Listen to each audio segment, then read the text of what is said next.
Naniniwala ka ba na kapag malaki yung ginastos sa pangangampanya, ay malaki rin o ang posibilidad na kunin mo uli ito pag nanalo ka?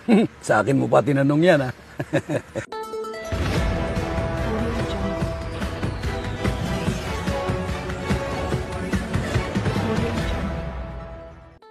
Ang nilalaman ng mga usaping ito ay sariling pananaw at personal na saloobin ng mga individual patungkol sa mga isyong ito. Ito walang kinalaman ang patnugutan ng programang ito. Isang magandang umaga pong muli sa inyong lahat. Ako si Kasamang Wilmer mula sa Jardin de Aguila. Ang inyong pambansang solsolero, si Kasamang Jonas. Isang mainit at mapagpapawis na umaga, mga kababayan. Yan, ito, Tol Jonas, isang seryosang tanong to. Naniniwala ka ba na kapag malaki yung ginastos sa pangangampanya, ay malaki rin o ang posibilidad na kunin mo uli ito pag nanalo ka? Sa akin mo pa tinanong yan, ha? Hindi, ganito yan. Seryosong sagot ko dyan sa experience ko tsaka sa nakikita ko. Nag-i-invest ka eh.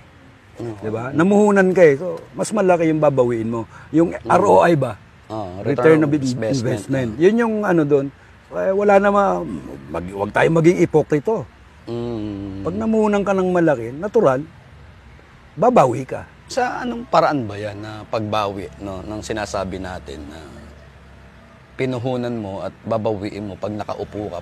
Paano isasalarawan yun na okay. ng pagbawi? Kasi hindi naman to parang hindi naman siya siyempre yung ewan ko lang sa'yo kung paano mo titingnan na pagka namuhunan ka ng malaki at pag nanalo ka ay yung kaban ng bayan ay kukunin mo. Medyo i-justify mo ng konti. Ganito yan. Base ulit sa nakita. No? At naranasan din.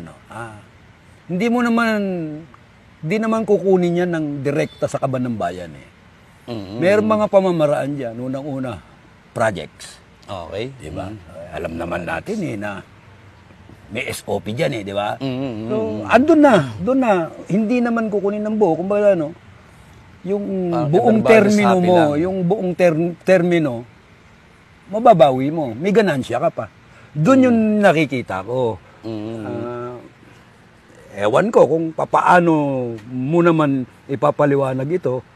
Ikaw ba maniniwala na may sa mga proyekto may nakalaang Hindi, kung ako, sa ganyan, kung dudumihan ko yung aking pag-iisip, siyempre sa lahat ng aspeto ng pamamaraan, depende kasi yan, kung saan mo gagamitin. Kung pang sariling interest mo pa rin ba yan, o ibibigay mo rin, sa nasasakupan mo.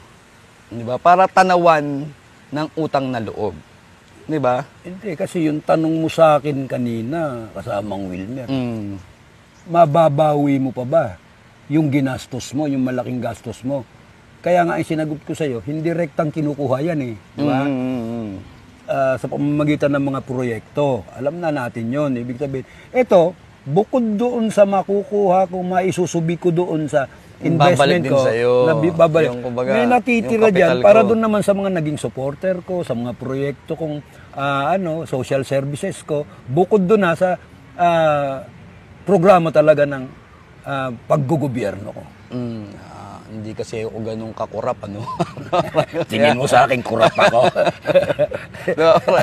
Ang sinasabi ko lang dito, nakikita ko at nararamdaman ko yung takbo nung mga may gustong umupo. Ganun lang din naman ako.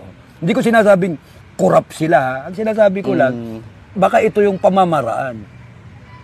Yun nga ang inaano natin, ang gusto nating talakayin dito na paano ba gumagalaw at bakit ba sila nahuhumaling?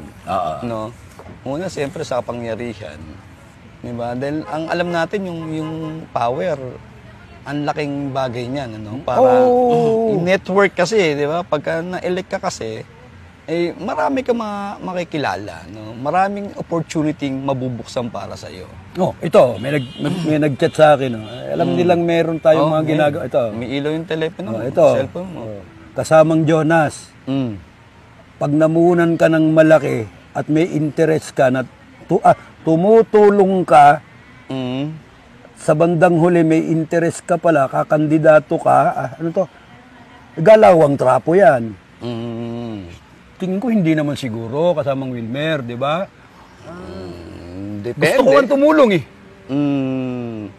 Hindi, ito kasi yung ganyang bagay na ano, yung pagkuha uli ng ROI, yung return of investment. Ano to maraming itsura siya, maraming mukha siya, no. Ang tanong nga natin diyan ay hindi magsasuffer yung mamamayan. Kasi kumbaga, kahit na hindi pwede, gagawin mong pwede. Hindi. Kumita lang di ba? Hindi ramdam Bawa, yan ng mga pagpapagawa ng tulay, di ba? Oo, Tapos, mga infra project. mga infra project, di ba? Naniniwala naman ako dyan. Na alam mong marami mong puperwisyo, no? Para lang sa pakinabangan mo, papayagan mo kahit pa sa pribado. Kumbaga, naipag-usap siya, pribadong kumpanya, na gusto niyang magkaroon ng tulay na tumatago tatago sa Pasig, tipo, di ba? Para makadaan, para sa ganansya lang ng isang namumuhunan. Pero parang kasamang Wilmer, mga negosyante. Tingin ko magaganda yung mga ganong proyekto Kasi yan, ibig sabihin, mas yung deliveries ng mga produkto, mas mapapabilis, di ba?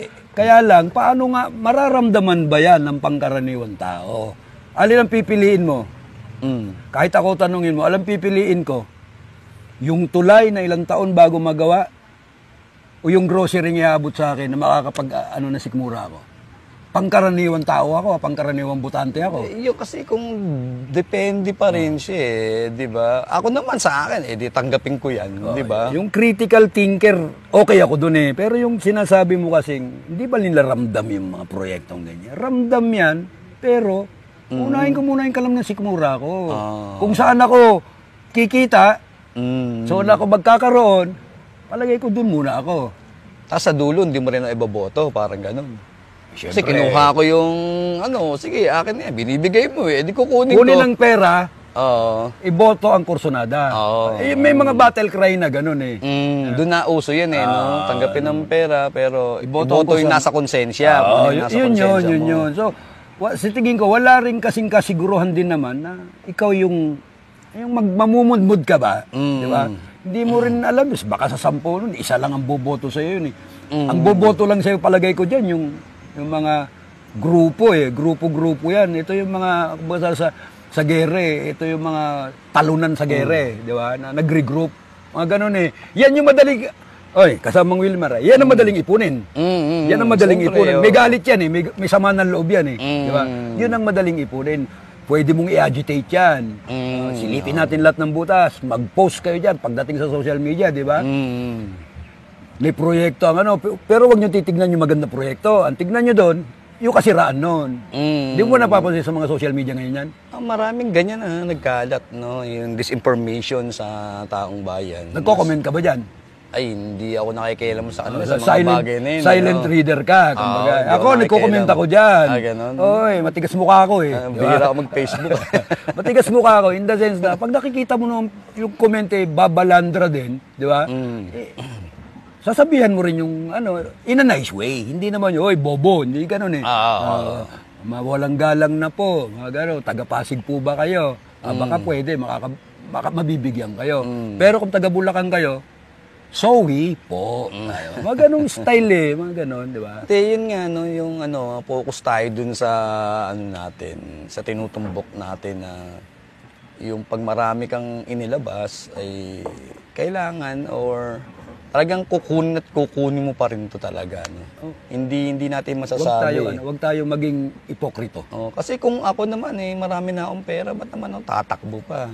Di ba? Di pwede ka naman magpatakbo na lang. Di ba? Hindi, kasi iba rin kasi yung in power ka. Di ba?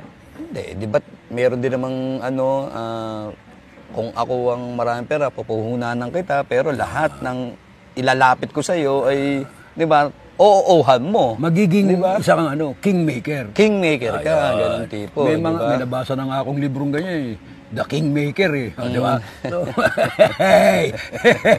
Di ba? Yun yung gusto kong i-expound Tama, hindi, may punto ka doon, kasamang Wilmer. Mm.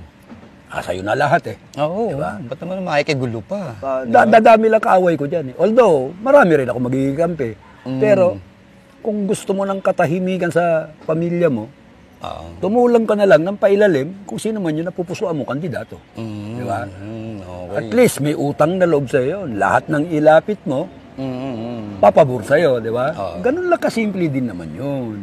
Yun, bali, medyo tapusin natin to, no? Kasama Jonas, baka pwedeng mag-iwan lang tayo ng mensahe sa ating mga manunod. Ako bilang si Wilmer, no, inihikayat ko yung lahat, no, ng mga manonood na pag-isipan natin yung lahat ng ating mga desisyon. No? Kumampi tayo kung sino yung gusto natin, pero dapat tumingin din tayo sa mga background, no, ng mga kandidato. Kung tingin nyo ito ay nakakatulong sa inyo, edi tulungan natin. Pero kung tingin naman natin ay ito ay hindi pa ganun, hindi pa panahon o hindi pa hinog yung mga bagay para sa kanila,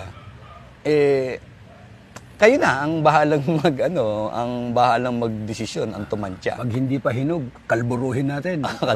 Mahirap din yun. Ikaw kasama Jonas. Ganito yan. Lahat nung napag-usapan natin, pansarili ko ring mapagmasid tayo di ba?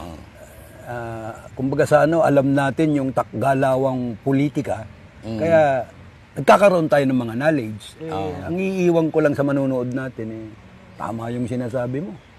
Piliin ng mabuti kung sino yung karapat-dapat sa inyo, sa konsensya nyo, na karapat-dapat na manungkulan sa inyong lugar, dun sa mga lumalapit na kandidato o kakandidato, di ba? Dahil kung talagang itataya mo yung prinsipyo mo at nagpabayad ka, tumanggap ka, alalahanin nyo, kung 3,000 ang tinanggap mo, divided by 360 times 3, magkano lang yung prinsipyong binili sa'yo. Pagkatao mo.